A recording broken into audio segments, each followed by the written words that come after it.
مرحبا رفقاتي. جبت لكم اليوم احلى عيلة بروسلي، ومعنا زعيم العصابة هون اجقم برلين. هذا المستلم زعيم العصابة بالاكل والشوي واللحم والهبر. اليوم اكلة ما في منها، خفيفة نظيفة وغير شكل. طبعا هذا ابن حمالة بروسلي، كان في فريق ايطاليا، بس يعني طلع مو شاطر بكرة القدم. لقوا له حل بالعيلة، قالوا له رو دور لنا انت عدود وجمعنا اياهم ونحن بنبرخ بنسوي لك طبخة عليهم وبناكلهم. عجبه الاقتراح وقال يلا توكل على الله، ترك كرة القدم وراح يدور على الدود. بس هون طبعا ابن حمالة بروسلي يعني صار خبرة هون، يعني عم صور لكم اياه نحن بعد 10 سنوات من البحث على الدود. طبعا هون هو شغلته دودة القز، الدودة الشريطية، الدودة الملحفية، الدودة الكونية والدودة الكوكبية. طبعا في حلقة كاملة عن بروسلي، ابن حمالة بروسلي، شلون هو انواع الدود اللي بطبخها والنكهات المختلفة والطعمات والمستلزات اللي بيستلذ فيها ابن حمالة بروسلي. هون طبعا ابن حمالة بروسلي بقى عم نقيهم بالوحدة. طبعا شوفوا في البيضة وفي الصفرة. طبعا هون مذاق الصفرة غير مذاق البيضة. البيضة يعني بتعطيك طعمة هيك مثل كأنك عم تاكل شون الكريسبي. طبعا نكهتها نكهة كريسبي، ولكن عنا الدودة الصفراء بتعطيك نكهة الاكسترا. الاكسترا طبعا بتيجي شاورما مع جبنة، يلي ما بيعرف. هون طبعا ابن حمالة بروسلي نقى شجرة بنت حلال طخانة عيفانة التنكة، ممشية مي لإلي حاج بأرض الغابة، ما حدا عم بدقرا وما حدا عم بلقشة.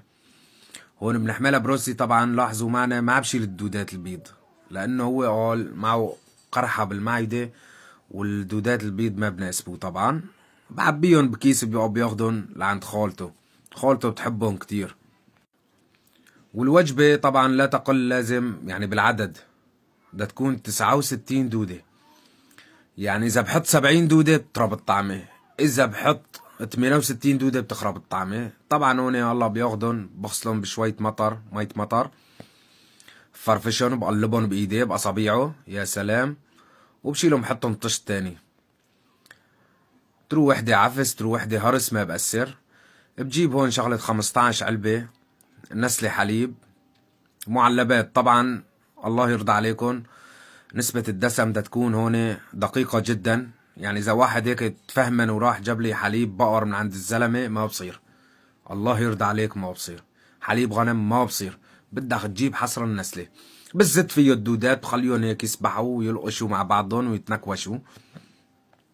هون طبعا معنا اعور برلين، هذا هو اللي بده يدوق ويعطيه الاوكي. خلص اعطاهم الاوكي معناتها كلوا يا شباب. وهذا اخوه لبروسلي كمان، يعني الشيف الثاني، يعني بدي يعطيهم الاوكي. وهون ابن عمه لبروسلي كمان بدي يعطي الاوكي. بس عنا رأس الحربة طبعا اجقم برلين او اعور برلين البارك بالنص. طبعا بدنا نحكي هلا عن فوائد الدودة.